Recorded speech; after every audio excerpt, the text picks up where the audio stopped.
तो भगवान के सभी अवतार बड़े गजब के हैं। चलते चलते एक कथा सुन लेते हैं। मुझे एक बात का जवाब दीजिए, जितने लोग पंडाल के अंदर बैठे हैं, भगवान का अवतार धर्म की रक्षा के लिए होता है।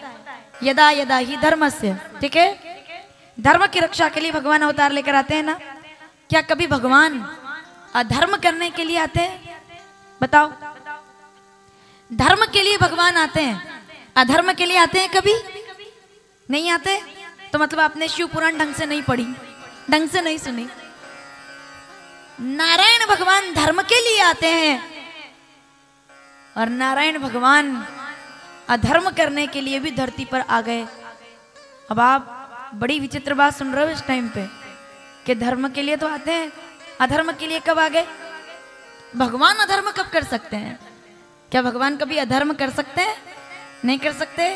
तो देखो जरा, आंखों में आंसू, क्या बात है, क्या गजब की कथा है। कब आते हैं भगवान?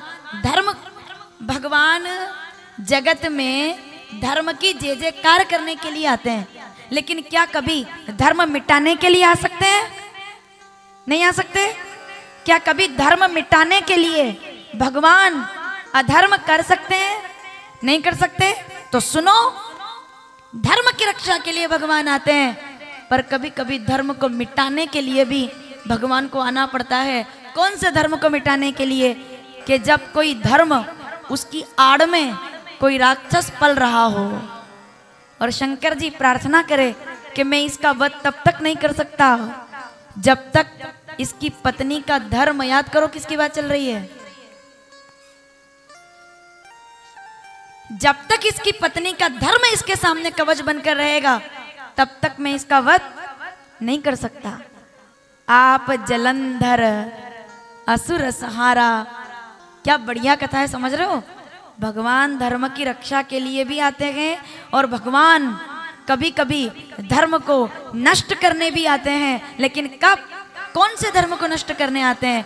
जिस धर्म की आड़ में अधर्म पोषित हो रहा हो, उस धर्म को नष्ट करने में भगवान 1 मिनट की भी देर नहीं लगाते हैं। कोई कहे, चलो आगे बात करेंगे, जलंधर जैसा महाप्रतापी राक्षस पर अधर्मी, जिसकी पत्नी का नाम है कालनेमी की बेटी वृंदा, महासती, धर्म करती थी, पति अधर्म करता था। सब लोग बड़े संकट में आ गए, इसका वध कौन करेगा? जलंधर बड़ा प्रतापी असुर राक्षस, उसको लड़ने की याद आई। एक बार ब्रह्मा जी के पास गया, बोले मुझसे युद्ध करो। तो ब्रह्मा जी ने कहा, भाई मैं तो यज्ञ करता हूँ, माला जपता हूँ, मैं कहाँ युद्ध करूँ। तो वो सीधे चला गया बैकुंठ। बैकुंठ में जाकर के लक्ष्मी जी सामने आई। लक्ष्मी जी को देख करके कहा, मैं तुमसे विवाह करना चाहता हूँ, मैं बहुत प्रतापी हूँ। सुनना ध्यान से। लक्ष्मी जी ने सोचा, विवाद करने से अच्छा है कि इसको ठीक से समझाया जाए। बोले तुम मुझसे विवाह करना चाहते हो? बोले हाँ। बोले एक बात बताओ, कहाँ से प्रकट हुए हो तुम? बोले शंकर जी ने अपना तेज जल में फेंका तो जलंधर नाम का बेटा यानी कि राक्षस प्रकट हुआ। अब बताओ मैं कहाँ से प्रकटी हूँ? बोले आप तो लक्ष्मी हो, आप भी समुद्र में से प्रकटी हो, तुम मुझसे शादी करना चाहते हो? एक बात बताओ, तुम तो राक्षस हो, इतना धर्म तो जानते हो, तुम भी सागर से जन्मे, मैं भी सागर से प्रकटी, अपन तो भाई बहन हुए, तो अपना विवाह तो हो ही नहीं सकता, है ना। प्रेम से टाला, मतलब उसको विवाद ना करते हो। जलंधर ने कहा, बात तो देवी जी सही है, राखी बांध दो, आप तो मेरी बहन हुई, आप तो दीदी, आप तो दीदी। नहीं नहीं, मैं इधर आक्रमण नहीं करूंगा। अब ब्रह्मलोक पे नहीं किया, है ना, विष्णु लोक तो दीदी जिया जी का घर हो गया। अब क्या बचा? कैलाश पे आ गया जलंधर। माता पार्वती को देख करके कहा, बोले मैं तुमसे विवाह करना चाहता हूँ, छोड़ो ये शमशान के निवासी को, चलो मेरे साथ। माता पार्वती ने क्रोध करके देखा जलंधर की तरफ। शंकर भगवान की सेना प्रकट हो गई, लेकिन वध तो कर नहीं सकते क्योंकि वो बैठी है वृंदा वहां पे, वो नाम जप रही है, अखंड साधना चल रही है उसकी। और एक बात बताऊं, वृंदा ही नहीं, ये जितने भी लोग इधर बैठे हुए हैं, आप सब जितने आज खुश हैं और प्रसन्न हैं, जब तक आपकी पत्नी आपके लिए व्रत उपवास करती है तब तक हमारी प्रसन्नता बनी रहती है। हम सबकी साधना भी हमारी पत्नी के कारण ही पूरी होती है। हर घर में वृंदा है, हर घर में।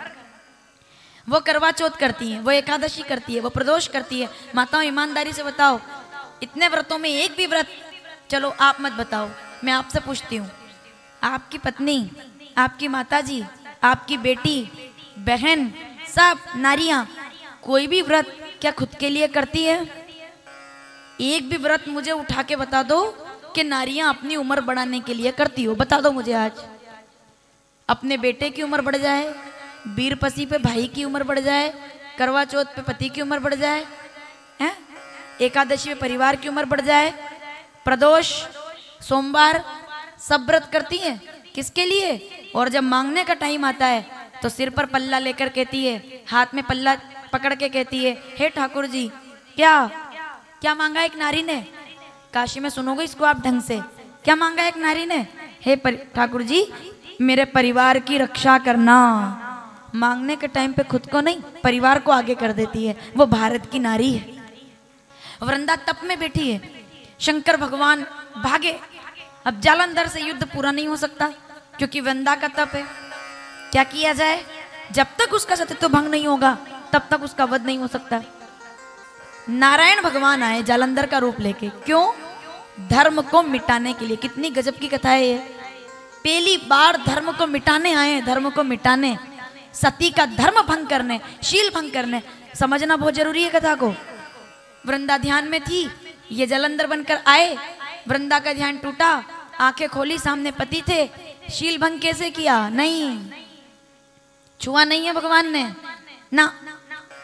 हम विद्वानों को, वक्ताओं को ये बात बोलना बहुत जरूरी है ढंग से, क्योंकि हर व्यक्ति नहीं समझ पाता है बात को। हाथ नहीं लगाया वृंदा को भगवान ने। शील भंग, वो भगवान है, कोई इंसान थोड़ी है जो शील भंग करेंगे।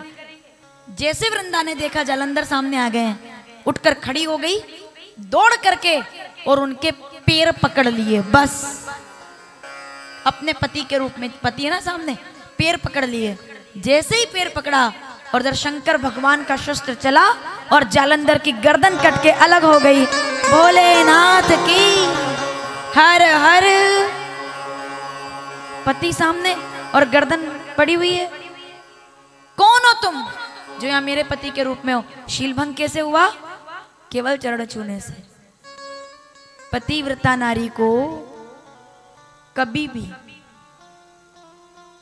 भी रामायण उठा के देख लो, शिव पुराण उठा के देख लो, भागवत उठा के देख लो, पतिव्रता नारी को कभी भी पति के अलावा किसी पराये पुरुष के चरणों को छूना नहीं चाहिए, क्योंकि इससे पतिव्रति भंग हो जाता है। ऐसे कर सकते हैं, भले ही पूरे ऐसे कर सकते हैं खूब, लेकिन पैरों को प्रणाम नहीं करना चाहिए। पराये पुरुष को छुआ नहीं जाता है। पतिव्रता नारी चरण कभी स्पर्श नहीं करने चाहिए ना, भावुकता में भी नहीं। उससे क्या होता है देखो, जैसे ही चरण छुए सतीत्व भंग हो गया। बस इतना। ना तो कोई भगवान ने हाथ लगाया, ना कोई उनने हाथ लगाया, खाली पैर छुए, गर्दन कट गई। वृंदा ने कहा शर्म आनी चाहिए तुमको, खुद को नारायण कहते हो और मेरे पति के रूप में आ गए, मेरे पति का वध करवा दिया। जाओ तुमको श्राप देती हूं मैं, खुद को भगवान कहते हो। अरे देखो अब लोकवाणी में क्या कहते हैं, अगर किसी के प्रति ज्यादा कड़वा बोलना हो तो क्या बोलेंगे? बहुत कड़वा, कि तुम ऐसा काम करोगे ना तो हमारे यहाँ कहते हैं, कहावत है ना, कीड़े। कीड़े मतलब सुना, समझते हो? कहां से शुरुआत हुई है इसकी? कोई बहुत ज्यादा दुखी हो जाए, बोले कीड़े पड़ेंगे। क्या बोलते हैं? कीड़े पड़ेंगे। इंसान पे नहीं हुआ है पहले ये लागू, पहले भगवान पे हुआ है। वृंदा कहती ऐसा काम किया तुमने, जाओ पहले तो तुम पत्थर बन जाओ, क्योंकि तुम्हारे पास दिल नहीं है, हार्टलेस हो तुम, दिल नहीं है तुम्हारे पास, सतीत्व भंग कर दिया और अब तुम्हें भी कीड़े ही पड़ेंगे। क्यों? तुम गंडकी नदी का पत्थर बनोगे और वहां कीड़ा तुम्हें काटेगा, यानी कि उस पत्थर में भी कीड़ा निवास करेगा। बोलिए शालाग्राम भगवान की। पूरी सुन लेना ये बात, उसके बाद मैं बहुत जल्दी कथा पूरी करी हूं 5 मिनट में। भगवान ने कहा ठीक है देवी जी, श्राप स्वीकार है। वृंदा कहती एक बात बताओ, आपको शर्म नहीं आई, लज्जा नहीं आई? एक पत्नी का सत्य भंग कर दिया। भगवान कहते हैं वृंदा एक बात सुनना, धर्म को नष्ट करने में पाप लगता है, लेकिन जो धर्म की आड़ में अधर्म को बढ़ावा दे रहा हो, ऐसे धर्म को नष्ट करने में कोई पाप नहीं लगता है। तुम्हारे धर्म की आड़ में तुम्हारा पति ये सब कर रहा था, क्या तुम्हें यह शोभा देता है? तुम्हारे पति तुम्हारे कारण पोषित हो रहे थे, संतों को दुखी कर रहे थे, ब्राह्मणों पर अत्याचार कर रहे थे, क्या ये सही था? इतना सुना तो वृंदा की आंखों में आंसू आ गए। बोले बात तो इनकी ठीक है कि इन्होंने धर्म का नाश अधर्म का नाश करने के लिए किया है, तो ये अधर्म नहीं हुआ, परम धर्म हो गया है, परोपकार हो गया है। आंखों में आंसू आ गए, और आंसू आए तो कहा कि पत्थर तो आप बनोगे, लेकिन वो पत्थर सदा सदा के लिए पूजित हो जाएगा। और ऐसा कहते हैं, एक तो बाणलिंग और एक शालाग्राम, ये दो स्वरूप में ऐसे हैं हरि और हर, जिनको स्थापना की जरूरत नहीं पड़ती है। इनके ऊपर जो भी चीज जाएगी वो अपने आप शुद्ध हो जाएगी। कामतानाथ की परिक्रमा